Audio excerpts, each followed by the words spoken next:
샬롬, 이동춘 목사입니다. 오늘도 여러분의 삶이 주님의 평안으로 가득하시길 기원하며 하나님의 말씀을 나누겠습니다. 오늘 말씀은 열왕기상 12장 1절에서 20절 말씀입니다. 이 말씀 중에 15절에서부터 17절 말씀까지 읽겠습니다.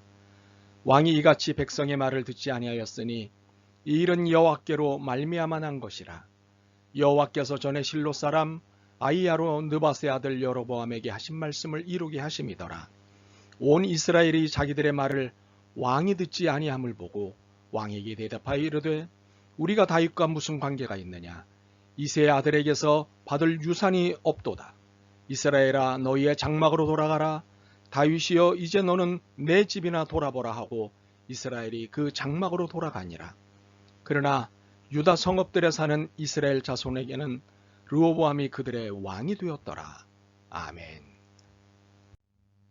열왕기상 12장 1절에서 20절 말씀을 본문으로 분별력의 시작 잘 들음이라는 제목으로 말씀을 나누도록 하겠습니다. 피조물 중 생각하는 기능이 발달한 건 인간입니다. 인간을 제외한 피조물은 감각이나 본능에 의해 살아가지요. 혹시 생각이 있는 피조물이 있을 수도 있을 것입니다. 그렇다 해도 생각하는 기능인 이성이 최고로 발달한 것은 인간뿐입니다. 그래서 과학자들은 이성이 발달한 인간이 피조세계를 지배할 수 있다고 설명합니다. 그러므로 인간에게 생각하는 기능인 이성이 있다는 것은 축복입니다. 이 축복을 감사해야 합니다. 그래서 잘 사용해야 합니다. 그렇다면 어떻게 사용해야 할까요? 전기의 발견은 인류의 발전에 일대 혁명을 가져왔습니다. 상시 빛과 열을 제공함으로 생활의 편리함을 가져다 주었습니다. 구동력을 일으키는 에너지가 되니 생산을 무제한 가능하게 만들었습니다. 전기는 인간에게 주신 하나님의 선물입니다. 전기는 분명 살인용으로 주신 것이 아닙니다. 그러니 이를 살인용으로 사용한다면 잘못하는 것입니다. 전기처럼 이성도 주신 분의 의도에 맞게 사용해야 합니다. 이성을 주신 분의 의도가 무엇일까요? 하나님을 생각하며 살라는 것입니다. 하나님의 영광을 생각하고 하나님의 마음을 생각하며 살라는 것이지요. 그런데 이게 쉽지 않습니다. 하나님을 생각하며 살아야 하는데 그렇게 되지 않습니다. 하나님의 마음을 읽어야 하는데 읽혀지지가 않습니다. 너무 어렵습니다. 이유가 있습니다. 그것은 생각, 이성을 방해하는 소리가 너무 많기 때문입니다. 하나님을 생각하지 못하도록 하는 소리들이 너무 많습니다. 하나님의 마음을 알지 못하도록 하는 소리들이 도처에 널려 있습니다. 그래서 하나님의 선물인 이성을 갖고도 하나님을 생각할 수 없습니다. 그렇다면 인간의 이성을 방해하는 소리들은 무엇일까요? 하나님을 생각하지 못하도록 방해하는 것들은 무엇일까요? 우리는 오늘의 본문을 통해 대표적인 것 두 가지를 알 수 있습니다. 첫째, 자신이 듣고 싶어하는 소리 때문에 하나님의 마음을 알지 못하고 하나님의 소리를 듣지 못하게 됩니다. 왕이 된 지 얼마 안 돼서 르호보암이 백성들로부터 간청을 받았습니다. 부친인 솔로몬 왕보다 멍에를 가볍게 해달라는 간청이었습니다. 이 소리는 단순히 백성의 소리가 아니었습니다. 하나님의 소리였습니다. 그러나 르호보암은 하나님의 이 소리를 듣지 않았습니다. 자신이 듣고 싶어하는 소리는 따로 있었기 때문입니다. 그것은 자신이 붙인 솔로몬 왕보다 무섭고 권위가 있다는 말을 듣고 싶었던 것입니다. 자신이 대단하다는 말을 듣고 싶었고 자신에 대해 좋은 말만 하는 것을 듣고 싶었던 것입니다. 결국 그는 하나님의 마음, 하나님의 소리를 듣지 못했습니다. 그 결과는 백성들에게 배척받는 왕이 되고 말았습니다. 그를 따르는 백성은 12지파 중 겨우 한 지파, 유다 지파뿐이었습니다. 결국 나라를 둘로 갈라지게 만드는 불행한 왕이 되고 말았습니다. 자신이 듣고 싶은 것만 들은 결과입니다. 우리도 예외가 아닙니다. 내가 듣고 싶은 말에 관심을 갖습니다. 내 자신의 소리에 관심이 많습니다. 내가 생각하는 것이 맞아. 너도 그렇게 생각하는구나. 이것이 바로 내가 원했던 말이야. 이렇게 내가 듣고 싶은 말에 갇혀 하나님의 소리를 듣지 못하는 것입니다. 우리의 이성은 하나님이 주신 선물임에도 죄에 의해 조각이 난 상태입니다. 그러다 보니 불완전하고 불충분합니다. 그래서 세상의 말에 귀 기울이기를 훨씬 좋아합니다. 세상의 말이 더 그럴듯하게 느껴집니다. 나를 감미롭게 하는 말들이기 때문입니다.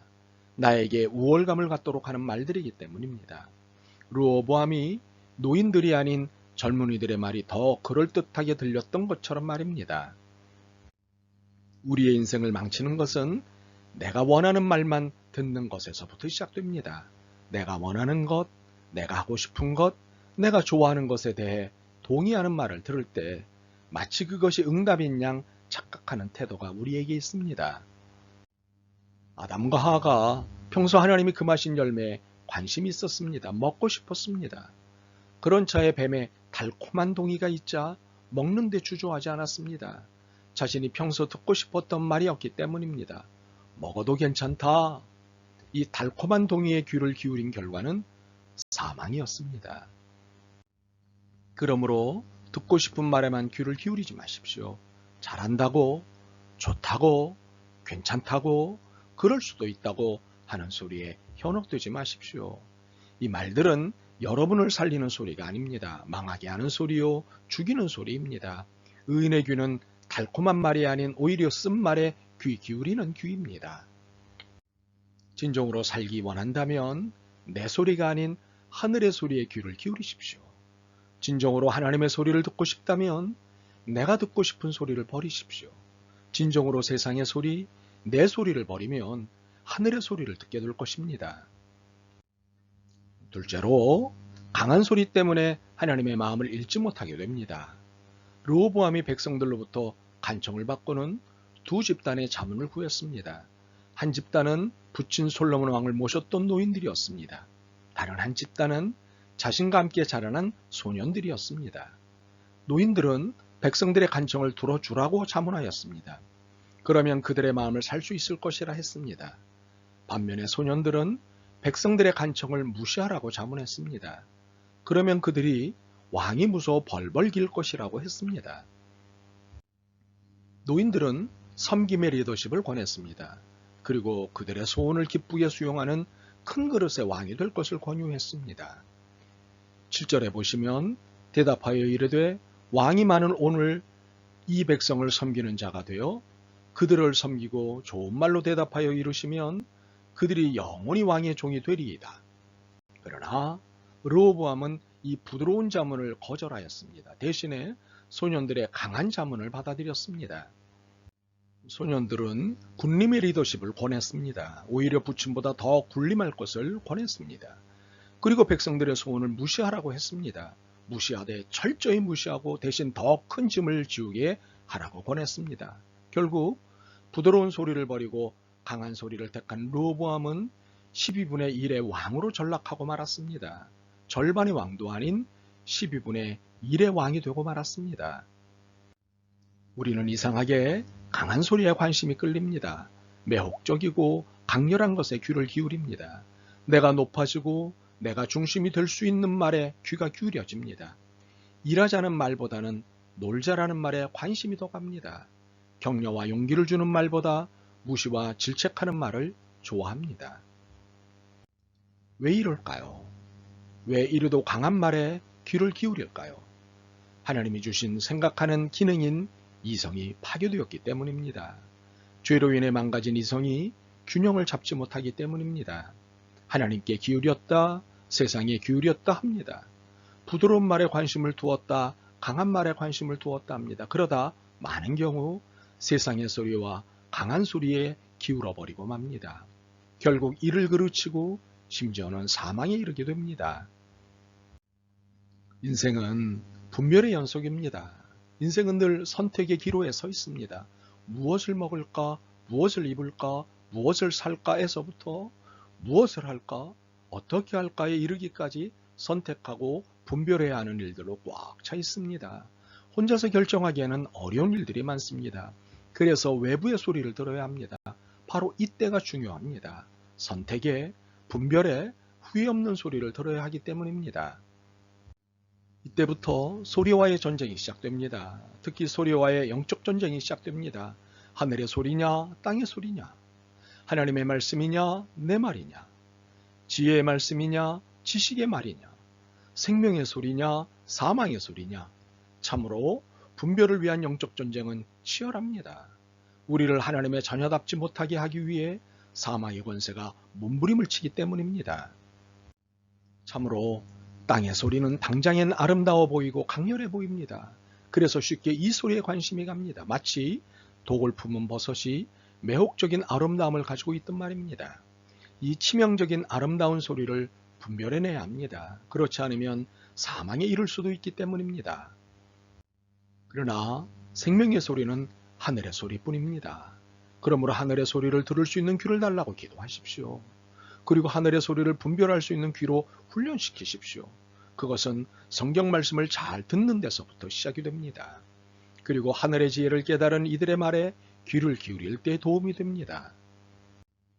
친한 친구이기 때문에, 속을 털어놓는 사이이기 때문에, 내 말에 귀를 잘 기울여주기 때문에, 내 속사정을 잘 알기 때문에 그의 소리가 하늘의 소리라고 착각하지 마십시오. 물론 그것이 하늘의 소리일 수도 있습니다. 그렇지만 하늘의 소리는 성경 말씀에 근거할 때만 하늘의 소리가 됩니다. 그러므로 말씀을 듣는 일에 열심을 내십시오. 말씀을 전하는 목사의 조언과 자문에 귀를 기울이십시오. 그래서 하늘의 소리에 순종하여 생명력 넘치는 삶을 살게 되시기를 간절히 소망합니다. 아멘. 주님, 하나님의 마음을 읽고 하나님의 소리에 귀를 기울이고 싶습니다. 혼탁한 저희들의 마음을 제거해 주옵소서. 타락한 이성이 아닌 하나님의 마음을 주옵소서. 그래서 진정한 하나님의 사람으로 살게 도와주옵소서. 예수 그리스도의 이름으로 기도드립니다. 아멘. 오늘도 여러분의 믿음과 삶을 응원합니다. 사랑합니다.